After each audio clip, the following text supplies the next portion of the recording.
this will be probably too popular, if that's not the right word, too common. Recurrent cystitis. Prevention is key.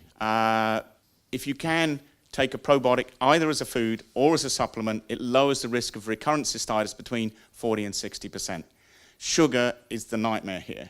Sugar makes all bacteria, or the wrong bacteria, healthy, and in this specific instance, it makes the bacteria stick to the wall of the urethra stickier, so they're more likely to hang around.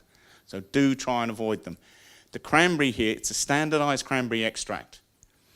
And the OPCs, which stands for oligamic proanthocyanidins, if you remember bioflavonoids, it's an easier word, it's the water-soluble pigments in fruits and vegetables. And generally speaking, if it's purple, it's good for you. Whether it's blackcurrant, cranberry, pomegranate, red cabbage, purple sprouting broccoli, beetroot, aubergine, blackberries, all of those have huge benefits. So what they've done here is concentrate the active in cranberry. So this does work, and it really is very effective. Combine the two, you get an even better effect. Generally speaking, as a prophylactic to prevent recurrent cystitis, you take 1 capsule a day. If you get an attack, 6 a day. It doesn't say this on the packaging, so you may want to make a note of this. You take 2-3 times a day, and generally within 72 hours, it's dealt with. If it hasn't responded, then you go and get your antibiotics, because you don't want the infection backing up to kidneys, but normally this is very effective.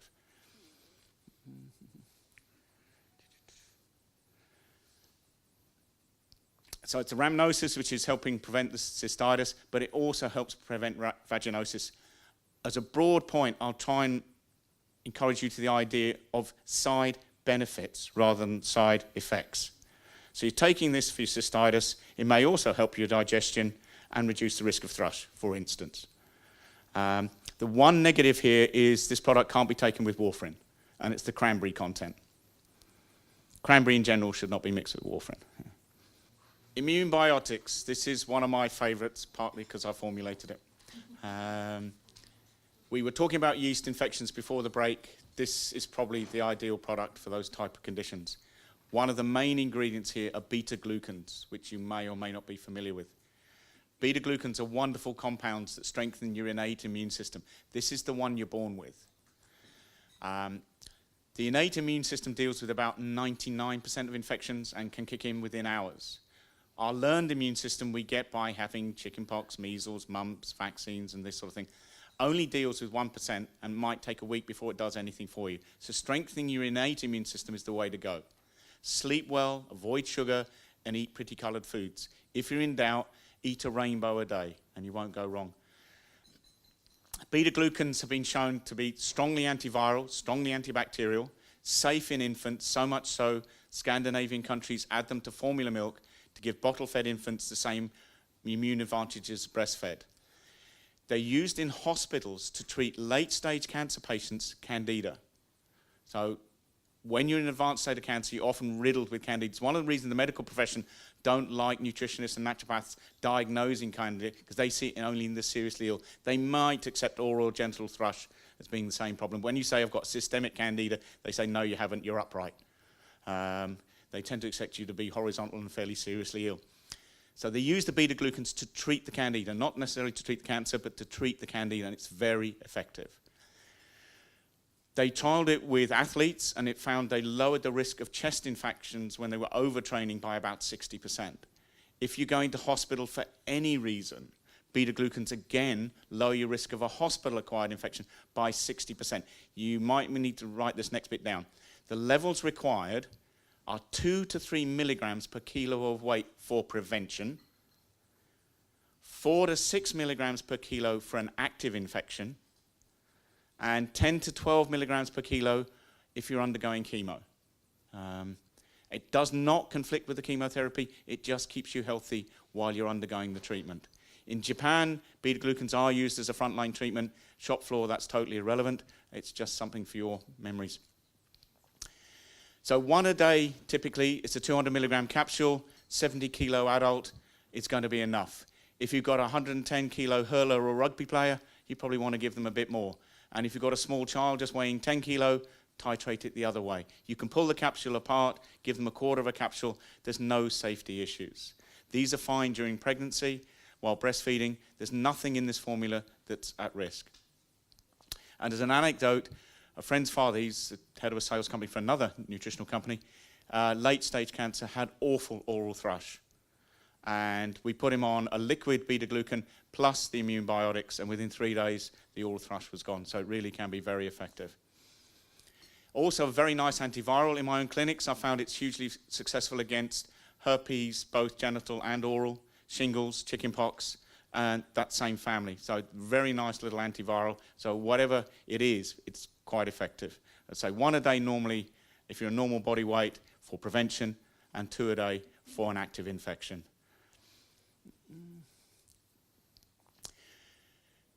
The aged garlic here, this is organically grown in California, and at a later date I think you will be having it as a standalone as the kyolic. They age it over 20 months, and during that time they get rid of the allicin. And you think, well, why would you want to do that? Allicin is such a wonderful antibacterial, antiviral. And it is. There's a massive research to validate that. However, allicin is pro-oxidant, inhibits iron, and cannot be taken with warfarin. This is the only form of garlic you can take with warfarin. It is fine. It will not cause an interaction. So if you've got somebody who's got hemochromatosis, encourage them to eat as much raw garlic as possible and drink as much tea, because both of those are going to inhibit with the iron. I'm not saying you will avoid the need for transfusions, but you may lower the frequency. And during the aging process, they make the garlic even more supportive of the liver. So they increase the methionine and cysteine content, so much so that sometimes they will use kyolic for paracetamol poisoning in Japan. And when you're treating somebody with candida, with yeast infections, you really need to support their liver. Because when they get rid of it, they can feel awful. They can feel very ill. So supporting liver function, ideally with a soluble fiber to help it excrete outside of the body as well. And this is the other function of probiotics. Not only will they fight the candida, but they'll help you excrete it. So working on several fronts there. There we go. And even though they've taken the allicin out, the kyolic is still a very powerful antibacterial and antiviral. So you don't lose any of the benefits, you just gain some and none of the negatives. Oddly, the vitamin D is the reason we can put the claim on the bottle. And a recent meta-analysis did show that vitamin D taken on a regular basis does lower the risks of colds and flu. It's inexpensive if you're just taking the vitamin D. So it's the ideal winter supplement. I mean, that's when you're likely to see more of things. I recommend this to people who work in pharmacy, who work in hospitals, parents of school-aged children who like to bring infections back home, shift workers, anyone who's exposed to more than their fair share of infections. And athletes, I mentioned them earlier, a lot of them overtrain. 45, 50 minutes intense exercise halves the activity of the immune system for the next 4 to 5 hours. That's not to say don't exercise, don't train, but be aware you are compromising your immune system. Recently I had a triathlete who was also an osteopath, had a cold and said, what have you got to help me through this? I said stop training. He said, I've got a competition in 3 weeks, I'm not going to stop. I said stop training. He said, no, I'm not going to. Eventually we compromised. He took a couple of these and he went through the race and did fairly well, so he was happy. I was pleasantly surprised.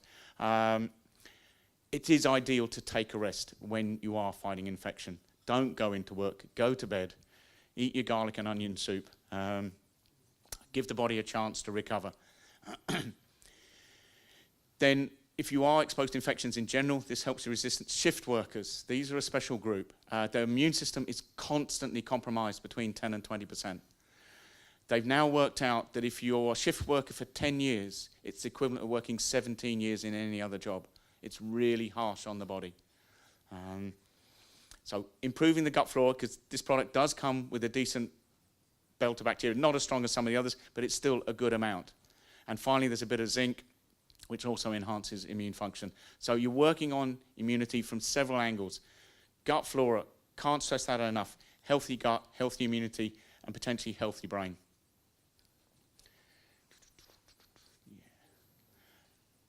Selenium and zinc and copper all help you make something called superoxide dismutase, which turns out to be great for recovery from exercise and immunity. You can buy SOD in a supplement. It's a complete waste of time. The body has to manufacture it. It can't be taken. It can be injected, and that does work. But taking it orally doesn't work at all. You need to make it within the body. So give the body the precursor ingredients, and they're all here. Cholesterol, everyone's favourite pastime.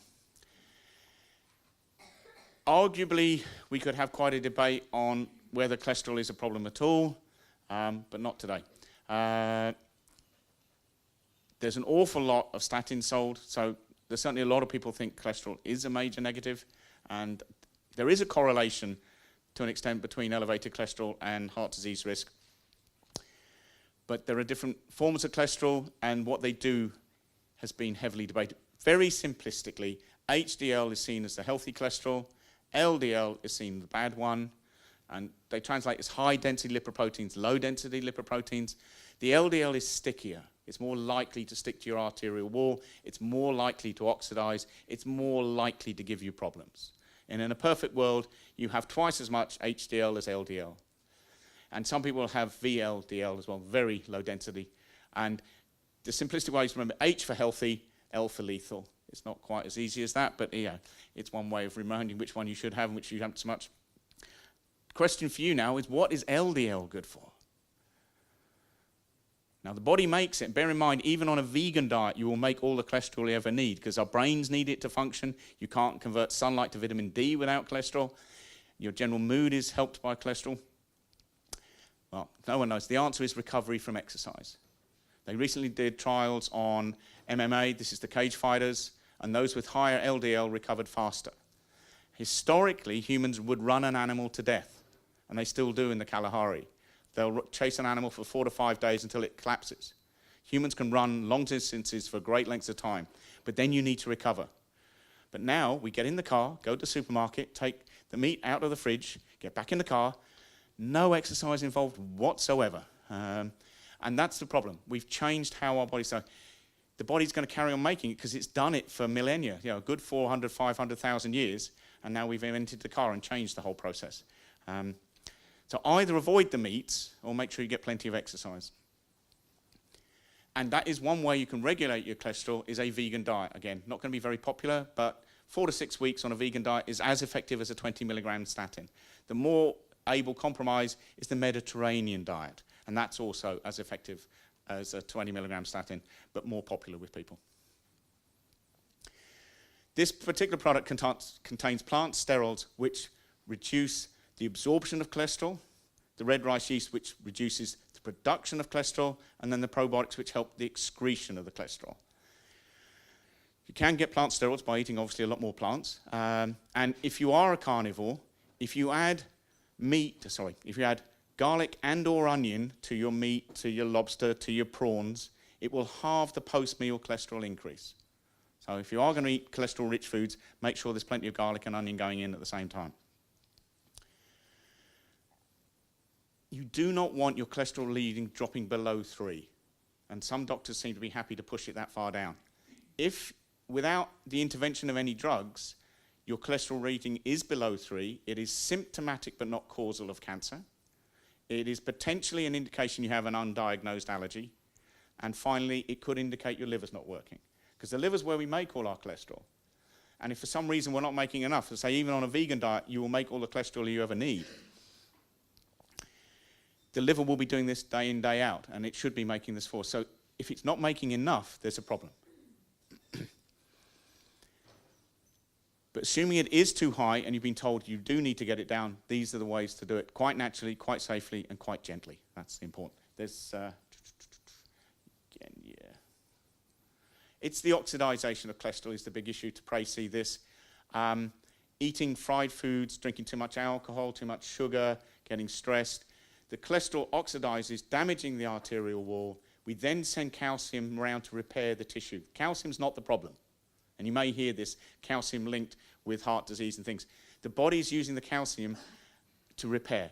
You've damaged the arterial wall, and then you put some calcium on top of it. It's like a sticking plaster. And over time, the arterial wall that started life as big as that shrinks significantly, and it's full of calcium. You don't want that to happen. It's the body trying to protect yourself against the oxidized cholesterol. So try and avoid the oxidation. That's definitely a good idea. Genetically, something in 1 in 8 families produce a large amount. Doesn't mean to say they're all going to get heart attacks, but keeping it at a good place is a good idea, but don't take it too low. You are more likely to be suicidal and depressed. It's not a good idea. So somewhere between 3 and 4.5 is ideal. and ideally twice as much HDL as LDL. This combination where you have the red rice yeast, which is well researched, it does have a compound that looks like a statin, which led to, I think it was Pfizer taking the manufacturers to court saying you've stolen our patent. And after 10 years of legal battles, the judge eventually threw it out saying, that was available in the food supply 40 years before you developed your patent. They haven't stolen it. Go away. They then went back to court a year later saying, they're selling a drug without a license, please, sir. And they agreed.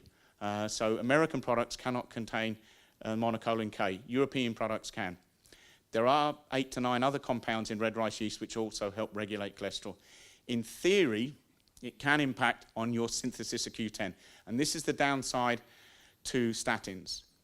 Typically, people may experience soreness, aching muscles, tired muscles, absent-mindedness, potentially amnesia in extreme cases. Now, this doesn't happen to everyone, but if you are sensitive, the reason for this, the point in your liver where you manufacture cholesterol is also where you manufacture coenzyme Q10. And we need lots of Q10. Anyone in the room who's 25, well done, you're currently at your peak for manufacturing coenzyme Q10. 40 plus, it really drops off. We need CoQ10 for our liver, our kidneys, our brain, all of this. So you take a drug which stops you producing cholesterol, it stops you producing CoQ10. And that's why there's such a massive interaction. In Canada, it is a legal requirement to co-prescribe coenzyme Q10 with a statin. It is possible in the UK, but doesn't happen very often.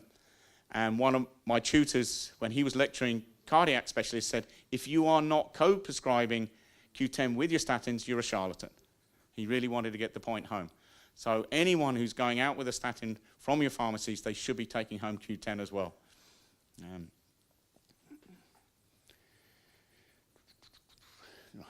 So it's a nice combination. I think we got to the final slide. Thank you, yeah. Plant sterols inhibit the absorption. The red rice yeast reduces the production. The probiotics help the excretion. And the Q10 not only helps regulate the levels of cholesterol, but it protects you against any potential negative with the red rice yeast. IBS. Would it be fair to say this is one of the more common things that comes into your pharmacies? Yeah. Lots of things on this. This is a simple solution. The Probiotics. It's a reasonable price point to get people started. The strain of bacteria they've used is Plantarum, excuse me. This is the one that has the best work on IBS. It reduces the cramping, the irregular bowel function when you're going between constipation and diarrhea. It just helps regulate and make people a lot more comfortable. Advice you can give them. Chew more slowly, all right? Stomach has no teeth. It needs help. Now, I know because I've watched a lot of pharmacists at work, a lot of them don't leave the counter. They do write in script and they grab lunch on the move. Not a good idea. The NHS, lunch hours are normally 30 minutes, 10 to 15 is typical. A lot of people work at their desk, have a sandwich thrown over their shoulder, and all they're worried about is the next email.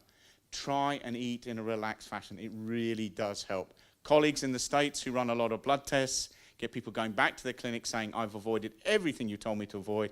I've still got digestive issues. They then sit and watch them eat, and they all eat too quickly. So slow down your eating. Yes, the supplements are going to help. And vary your diet. You may like a chicken salad sandwich, and that's what you have every day. Try and change it, mix it up. And bear in mind, the contents of the sandwich may change, but you're always having a sandwich. So try and change that too. Certainly once you try and avoid wheat, that gets a little interesting at lunchtime because you're left with a jacket potato or sushi, unless you brought soup from home or something you've made. Fast food outlets tend to wrap everything in some shape or form of bread. So they're the common ones to set things off. This will ease the symptoms for most people. Digestive enzymes, there's an enzyme body coming up, will often help people. As we get older, we make less of them. So the probiotics help with one side, the digestive enzymes help us break the foods down. But that's why chewing is so important. Back in the 20s, they found simply by giving someone too large a plate of food, they could produce the symptoms of IBS with none of the foods on the plate they normally reacted to, just by giving them too much food to eat at one sitting. So portion size, again, very important. And you probably read the research. It's the biggest factor to control body weight, portion size. Again, this is a précis of how effective it was. But the Plantarum, do any of you use Simprove? Not come across it? Oh, it's a liquid one anyway. It was popular for a while, hugely expensive. It's a liquid plantarum, but it's based on barley, so it's not suitable for celiacs. And this is, so then it's a lot less expensive. Okay. I think the next one.